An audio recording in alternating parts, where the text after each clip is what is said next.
After a fight, she called at 3 a.m. from a Miami club. When her card declined, demanding I fix it right now, I hung up. By morning, she was in jail and her parents stormed my workplace until I showed them the screenshots that destroyed her entire story. Hey, Reddit. My ex was obsessed with living a lifestyle she couldn't afford. Her friends treated relationships like financial strategy, and her parents had their own circus going on. Everything finally snapped on a Miami trip that blew up at 3:17 in the morning. But to get why, we need to start at the beginning. Quick background on me so you understand where I'm coming from. I'm 31, licensed land surveyor. I go out to job sites, read the land, run the boundary data, produce the surveys developers need before they can legally break ground. Boundary lines, elevation certificates, corner monuments. It's not glamorous work. I carry a lot of gear and spend a lot of time outside in the heat doing math. But it pays real money, and I've been doing it since I was 23. No debt. Own my truck. Been saving toward a house for 4 straight years, same amount every month without skipping once. I just live within what I make. Don't feel the need to front like I'm doing better.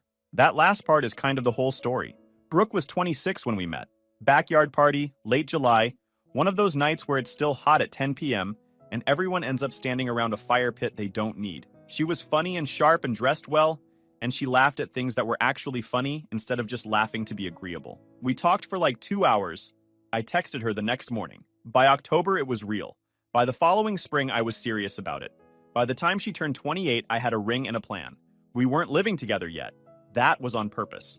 I'd watched too many people rush that step and then spend the next 3 or 4 years figuring out the stuff they should have sorted out before they combined leases and bank accounts. I wanted to know who I was marrying first, which in hindsight was the best call I made in the whole relationship. The thing is, the early version of her was genuinely good. She remembered small things I'd mentioned once, could talk about anything and actually be interesting. We'd go to dinner and just talk for 2 hours, and I'd drive home thinking, yeah, that's the one. That feeling was real, is the thing. I'm not going to rewrite it. She was a leasing consultant at a property management company, showed apartments, handled rental agreements, processed applications. Salary was around $38,000 a year, which she told me on her own without me asking early on. I took that as a good sign. Someone upfront about money early in a relationship usually means they're not hiding anything about it. I was wrong about what that meant. Brooke told me her parents had cut her off before we met. A while back, she said. Control stuff, favoritism toward her sister Nicole, impossible expectations. She had a whole polished version of that story that she could deliver without a single stumble every time it came up. No contradictions, no loose ends. Definitely no loose ends. I noticed it was smooth. I just figured some people tell stories a lot because the story's real and it mattered to them. I took it at face value. Then she tried the trip thing. She came to me one evening and told me she'd already made plans for a weekend away. Flights in a hotel, dates picked, 2,000 and some change. Presented it like it was already done, and I just needed to hand over a card. I asked 2 questions. Did I agree to this? Is the deposit paid? No to both. I said to cancel it or rebook something we'd actually talked about together, split down the middle. Then I paid for dinner and didn't make it a whole thing. She got quiet on the drive home. I didn't fill it. By the time we got to her place, she'd reset, smiled, said that was fair, and that was it. Turns out that was a test. I found that out about 2 weeks later when I wasn't looking for it. I was sitting in her apartment while she was getting ready. Her phone was on the table. I was on the couch watching something dumb. The screen lit up with a message preview from her friend Cassidy. I could read it from across the room. And it said, "So did you try the trip thing? What did he do? You have to train them early, babe, or they think it's okay to just split everything forever." Read it twice. Didn't move. Took a photo of the screen with my own phone, timestamp and contact name both visible, then put mine back down and poured more water. When she came out, I was watching TV. She never knew. I didn't bring it up. I just opened a note on my phone and started keeping a file. Dates, screenshots, anything that felt like it might matter later. So I documented it. Ray, who's been at my firm for 6 years and is one of the few people I actually talk to outside of work, picked up that I'd gotten quieter that week. I gave him the short version at lunch. He didn't treat it like drama. Just started asking the practical stuff. What's documented? What's the financial exposure? Is there anything she has access to at your job? He said, if this is coordinated, the next move is going to be bigger. He was right about basically everything. Cassidy's husband sold orthopedic implants to surgical centers. He was making something like $215,000 at his peak, probably more with bonuses. And every decision they made as a couple reflected that. Peyton's husband was a real estate developer. Multiple properties, the whole deal. Renee's husband did something in financial services that I never fully understood but clearly paid extremely well. All three of those women had stopped working within a year of getting married. Their whole lives were trips, lunches at places you needed connections to book, and Instagram followings built entirely around the look of not needing to work. Brooke was the one who still had a job, still had a landlord, still checked the right side of the menu, and they kept her just close enough that she always had something to reach for, and far enough that she'd never quite get there. She'd come home from every group dinner or outing a little more wound up than she left, more certain she was behind somehow. The next day she'd spend money on something, a bag, some skincare thing that cost more than my grocery bill, a piece of clothing with the tag still on it 3 months later, and she'd be quieter and slightly off until she did. I never said anything about the individual purchases because none of it was my money, but I watched the pattern. And honestly, part of what made it hard to call out was how normal it looked. She'd book the trip before she figured out how to pay for it. Quiet period, stress, then fine again for a few weeks. Repeat. I saw that cycle play out like 5 times before Miami. The thing that got me was she was actually smart. Like, genuinely. Sharp about people, good read on situations, funny in a quick way. That's the version of her I'd fallen for at that backyard party. But somewhere in the middle of all this, she just decided that the lifestyle gap between her and those women was the most important problem in her life, and everything else kind of organized itself around closing it, including me, apparently. I was line item under resources. At a dinner about 4 months into the engagement, Cassidy looked straight at me and said, "Smooth as anything. Some men provide for the life their woman actually wants. Some men just talk about budgets." Table went quiet. A couple of the women glanced at Brooke. Peyton studied her plate. Brooke kept her face neutral, which told me she knew it was coming and hadn't warned me. I looked at Cassidy for about 3 seconds, picked up my water, said nothing. She wanted something from me. I didn't give it to her. 2 weeks after that, Brooke and I had a fight about furniture she wanted me to buy for her apartment. Her apartment, that she rented alone, that I didn't live in. I said no. The fight built, and eventually she said, "The problem is you act like being careful with money is some kind of personality. Meanwhile, the men my friends married just handle things." Same exact line, word for word almost. Cassidy's worldview had just found a new mouth, and Brooke hadn't even noticed she was using it. I added it to the file. The renewal vow party was probably the night it all clicked for me. Rented venue downtown, catering, a photographer making everything look like a magazine. Brooke borrowed a dress from a friend because she had nothing that measured up. She spent the whole night laughing at everything Cassidy said and tracking the other women's jewelry in a way she probably thought was subtle. At one point, I watched her standing with Cassidy and Peyton. Cassidy showed something on her phone. Brooke made this sound of genuine admiration, and then, just for a second, looked down at her own left hand. On the drive home, she started talking about ring upgrades. Said she'd been looking at settings. Said she just wanted to feel like the other women instead of, I don't know, behind. I reminded her we'd had the budget conversation before I bought the ring. We'd agreed. Round cut just under $1.50. Decent jeweler, clean stone, nothing embarrassing. 1 sentence, done. 4 days later, I swung by her apartment to grab a jacket I'd left there. She didn't realize I was still in the other room. I heard her on a call with Renee saying the ring looked like something from a department store, and she didn't know how she'd show it off at the bridal shower without people feeling bad for her. I let myself out, added it to the file. That same night, I spent about 15 minutes looking up what estate jewelers paid for rings and what the cancellation terms were on the venue deposit we'd put down. Not a decision, just prep. Cassidy's bachelorette weekend got announced at a Sunday brunch, like it was a calendar item, not a question. Miami, Thursday through Sunday, 5-star hotel in South Beach. Brooke was already in the group chat. She was going. She needed me to cover her portion. $4,200, flights and hotel, activities extra.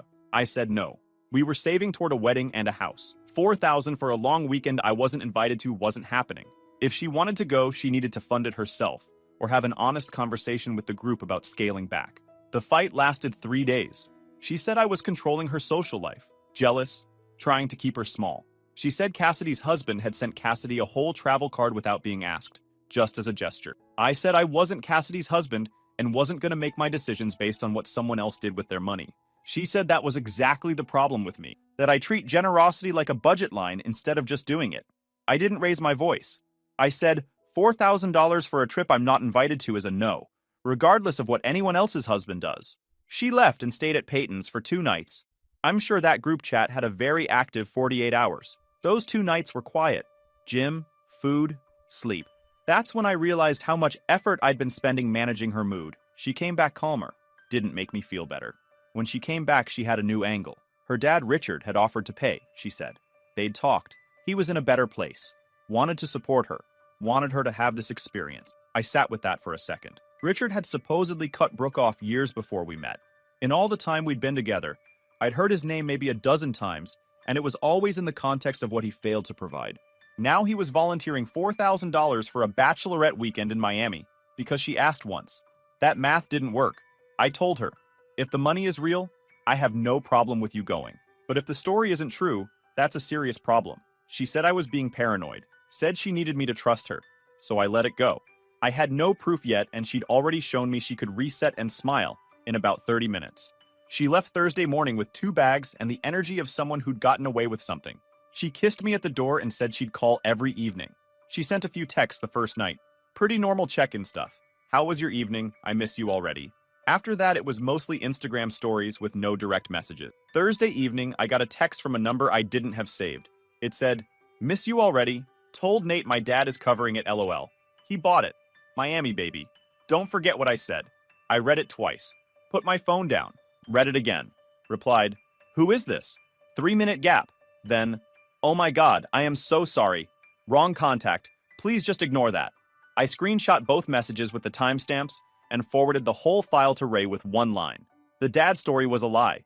Proof attached. He called back in 15 minutes. Lock every account tonight, before you go to sleep. I spent close to 2 hours doing exactly that. Moved my short-term savings to a different bank. I had a dormant account there I'd opened years earlier and never closed, so that part was fast. Removed her from my life insurance beneficiary. Updated my renter's insurance back to solo. Changed the login on my checking. All of it quiet. No announcement. She was posting rooftop videos while I changed the last password. She texted at 10:30. Good night. Sleep well. 2 words. That was enough. She posted everything. I genuinely didn't have to look for anything.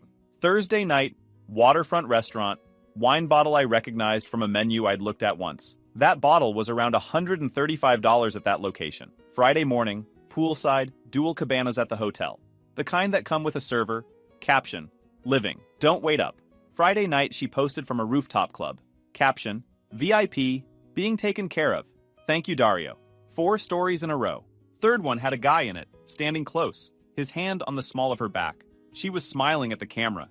He was watching her. They were ordering like the tab didn't matter because Dario had been telling them the table was comped. She posted it, deleted it about 20 minutes later.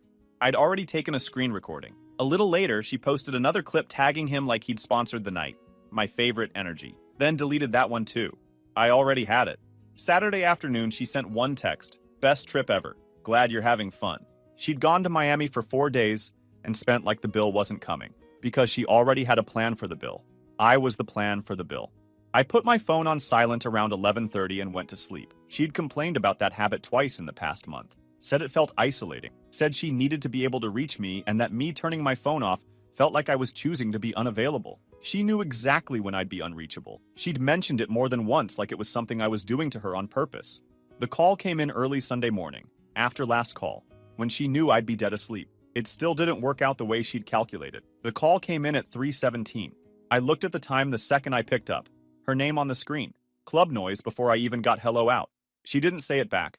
Nate, send me money right now. My card is declined and the club is holding our IDs.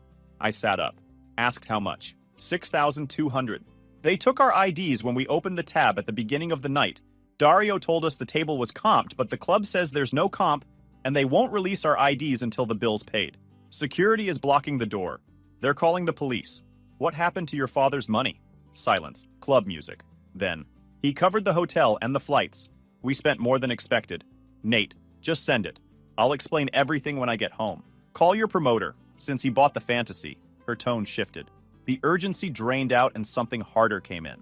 Are you kidding right now? Stop acting like we can't handle this and just fix it. You're my fiance. This is literally your job. Stop punishing me on purpose. Good night, Brooke. Hung up. Phone off. Face down on the nightstand. That's it. No speech. She wasn't scared. The whole thing was set up so that not sending money felt like the wrong move. She just ran into a guy who didn't care. I lay back down. Fell asleep in maybe 10 minutes, which surprised me. The call just confirmed what I'd already decided Thursday night when I screenshotted the wrong number text and started moving money between accounts. The decision was already made. That conversation needed to happen face-to-face, not at 3 in the morning over the phone. It could wait. Phone back on at 9 a.m., 43 missed calls. Text from Brooke, Cassidy, Peyton, 2 numbers I didn't recognize. Made coffee. Read through all of it in order. Brooke's text started demanding, went panicked, then just angry. Between 3:30 and 5:15 a.m., she sent things like, "You did this on purpose," and "You're supposed to protect me. That's what a man does," and "I will never forgive you for this." I screenshotted everything. The jail number came in before Cassidy had a chance to call. Brooke had phone access. She wasn't crying. Voice was hard and clipped. "Fix this. I don't belong in here. You're not in trouble, Brooke. You're in consequences. Pay the bail. We'll deal with it when I get home. Call your father." I hung up. About a minute later, a text came through from the same number. "You're really doing this. This is your job. You're supposed to fix this." Screenshot. Around 10:45, an officer from Miami-Dade called. Brooke and 2 of the other women had been arrested. Theft of services. Brooke also had disorderly conduct on top of it because 2 of them had tried to physically push past security before the police got there, and Brooke was one of them. She was in county. Bail was $800. She'd listed me as the contact. I asked if she was physically okay. Yes. I asked how to get her out. He walked me through it. I said I wouldn't be posting bail or covering anything, and to please have her contact her family. He understood. Done. Cassidy called next. She came in screaming, coward, abandoning Brooke. She was going to make sure everyone in our whole circle knew what kind of man I actually was. "If you care that much, pay it yourself." Blocked her. Peyton called with a softer version of the same thing. Same answer. Blocked her too. Richard called at 12:50. Voice flat and controlled. "You need to handle this." She didn't call me for help. She called me for a transfer. "She's in a jail cell. She's your fiancé. Check your messages. I'm sending you a file." I sent him the whole document, the screenshots of Brooke's demands, the wrong number text, her 5 a.m. messages, the call log showing she'd made 0 calls to me from Thursday morning until 3 in the morning Sunday. He went quiet for close to 2 full minutes. "I'll call you back." Different tone than when he'd called in. Carol called 90 minutes after that. She'd already talked to Cassidy, already called a guy named Greg from some old gym of mine who I barely knew, and she opened by telling me she was going to make sure everyone knew what kind of person I was. "I'm keeping notes on everything you say." That slowed her down for about 4 seconds. Then she ran through sympathy, then guilt, then a whole thing about how I'd regret this when I was older, and understood what I'd thrown away. I let her finish and said I had to go. Sent 1 message to my dad, my brother, and Greg. Brooke's mom might reach out. Don't engage. Screenshot anything she sends. 1 reply max if you have to. Blocked Carol everywhere. Ray checked in that evening. Said she'd worked this hard for about a week, and then it had run out of gas. Hold the line and let it die on its own. He was right. Messages from people on the fringe of our circle slowed down by day 4. Cassidy posted 1 more vague thing about certain kinds of men on day 7, and then nothing. By day 10, the campaign basically collapsed. Carol kept going longer than anyone. She sent a long message to my mom at one point, which was a choice. But my mom just forwarded it to me without comment. What I kept coming back to was how much of it was planned. The timing alone. She knew when I silenced my phone. Complained about it twice. Chose that window on purpose. If I'd just sent the money half asleep, it would have worked. It was only the wrong number text that blew it open. Richard called back that same Sunday evening around 7, past security at the airport boarding a flight to Miami. His tone was completely different from the first call. "I went through what you sent me." "Yeah." Pause. Long one. "She never mentioned the credit cards." "No. She's carrying around $48,000 across 4 accounts. Close to 3 years of building that up. We didn't know the full number until she called asking us to co-sign a consolidation loan. That was about 2 years ago now, right around when you 2 met. She'd already maxed the first 2 cards and was deep into the 3rd. Carol wanted to help. I said no. I'd watched this long enough to know co-signing wasn't going to fix it. Just put my name next to the problem?" He paused again. She went no contact with both of us within a week of that call. We haven't had a real relationship since. This trip probably puts her at 62,000 once the legal fees land. Yeah, that's about what I figure. The story she tells about why we cut her off. Control issues. Favoritism toward Nicole. That's the version she built. What actually happened is we set basic conditions. Budget plan, counseling we offered to pay for. She turned every option down and then rewrote the whole thing so she'd be the wronged party. He exhaled. Her sister Nicole is a nurse. Put herself through it, works nights, lives on what she makes. Brooks resented that since high school, not because Nicole did anything, but because Nicole built something through actual work, and Brooke wanted the same outcome without the same effort. She needed someone else to cover the gap. I thanked him for being straight with me. He said he should have called months earlier, but had talked himself out of it twice. I'm sorry I didn't say something sooner. I told him it was all right. And I meant it. He didn't owe me anything. He just sounded tired. Really, genuinely tired. He flew out that night, posted bail, and had her on a flight home Monday. He retained an attorney Monday morning to handle the club situation. He did all of it without asking me to chip in anything. I didn't offer, and he didn't ask. Monday, I went to work early, described Brooke to the front desk, asked them to hold her if she showed up, and confirmed with the building property manager what the formal trespass process looked like. Ray was already at his desk. You looked into the trespass process? Yeah. Good. Don't wait until you need something to understand how it works. For the next 11 weeks, things were quiet. Not resolved, just quiet. In my experience, that usually means someone's deciding whether they have one more move. I thought it was done. The weeks after Miami were noisy in the predictable way. Cassidy and Renee posted some vague stuff. A few people I barely knew reached out like they had been prompted. I didn't reply to any of it. People got bored pretty fast. Brooke lost her job within 3 weeks of getting back. Called out sick 4 days in a row with some vague stomach thing. Had no documentation when she finally showed up. Got let go that Friday. Her lease was up the following month. She moved back into her parents' house at 28 years old. Presumably back in the same bedroom where she'd spent years building resentment toward Nicole. The disorderly conduct charge got reduced to a fine. Theft of services was still active and still costing Richard an attorney fees at the 8-week mark. I sold the ring to an estate jeweler. $4,300, printed receipt, money and savings that same afternoon. The jeweler was a quiet older guy who didn't ask questions and gave me a fair number on the first offer. I appreciated that more than I expected to. Recovered the venue deposit the same week. 2 phone calls, about 40 minutes of my lunch break, done. Pre-approval cleared. Right where I'd planned 4 years ago. 11 weeks after Miami, at 12:15 on a Wednesday, Ray texted, "Brooke is in the lobby, parents with her. Desk is holding them. Come down or want me to handle the front." I hadn't expected the parents. I texted back, "Tell them I'll come outside, not inside. Stay where I can see you." Before I went down, I grabbed the box of her remaining stuff out of my desk drawer. A jacket, 2 books, a charging cable, a pair of earrings she'd left in my bathroom. I'd had it ready for 2 weeks, waiting for the right delivery moment. This was it. I took the side stairwell out, came around to the front. Ray was already on the sidewalk, 2 steps back and to my right, close enough that anyone watching would get it. Building's exterior camera was above the door. I'd confirmed that morning it was still running, and asked them to save the footage. Brooke was on the sidewalk. Richard stood next to her, hands behind his back, looking at nothing particular. Carol was inside the lobby doors mid-conversation with the front desk. Brooke started forward when she saw me. I stopped and put one hand up. Flat. Clear. "Outside. Keep it short." Carol pushed through the door before I finished. "You have had a lot of nerve hiding behind lawyers for 11 weeks while my daughter has been..." I looked at Richard. "Is she gonna let Brooke talk?"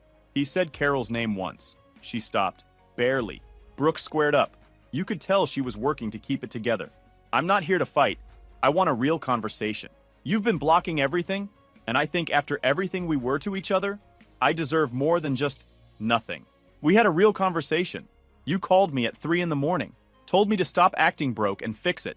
You said it was my job. That was the conversation. I was panicking. I wasn't thinking.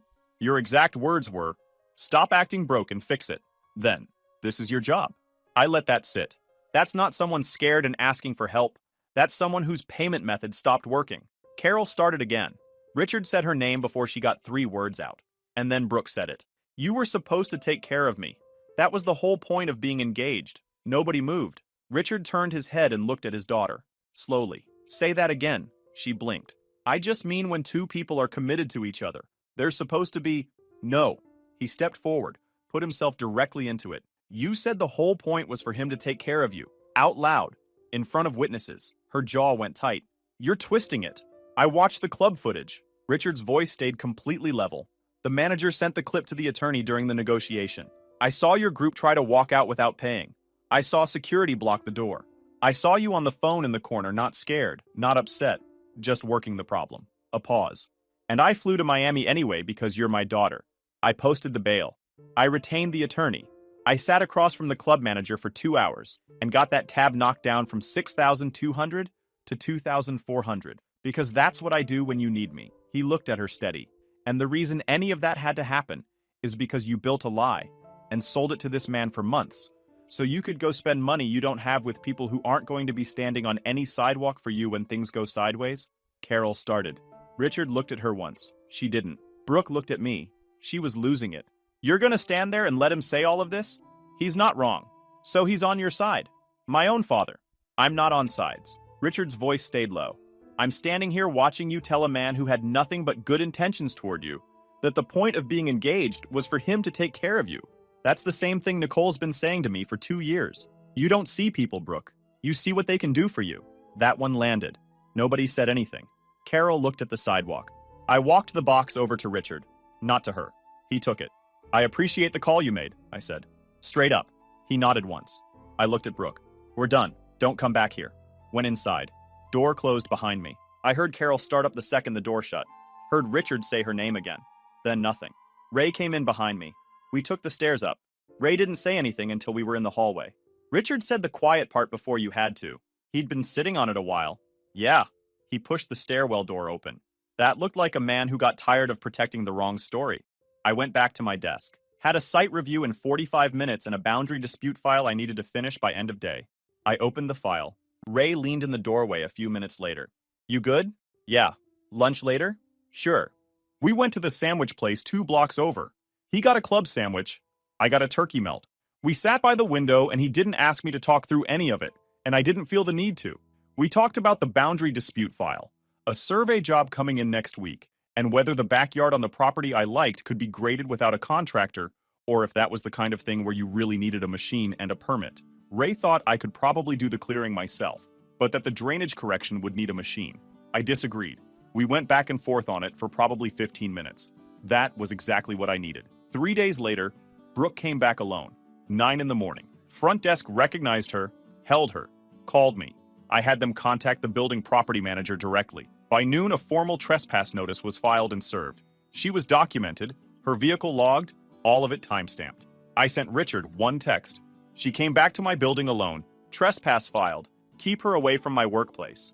He replied in 10 minutes. Understood. I'm sorry. But I didn't feel done yet, and I was right not to. 3 weeks later, I was crossing the parking lot at 7:40 a.m. on a Wednesday. I know because it's on the incident form, and I heard my name. Brooke was standing next to a car 2 rows over. She'd parked and waited. I didn't stop. Didn't respond. Kept the same pace and went straight through the front door. She's in the lot, I said to Kyle. Call building security now. He was already reaching for the phone. The security officer was out there in under 4 minutes. I watched through the lobby window.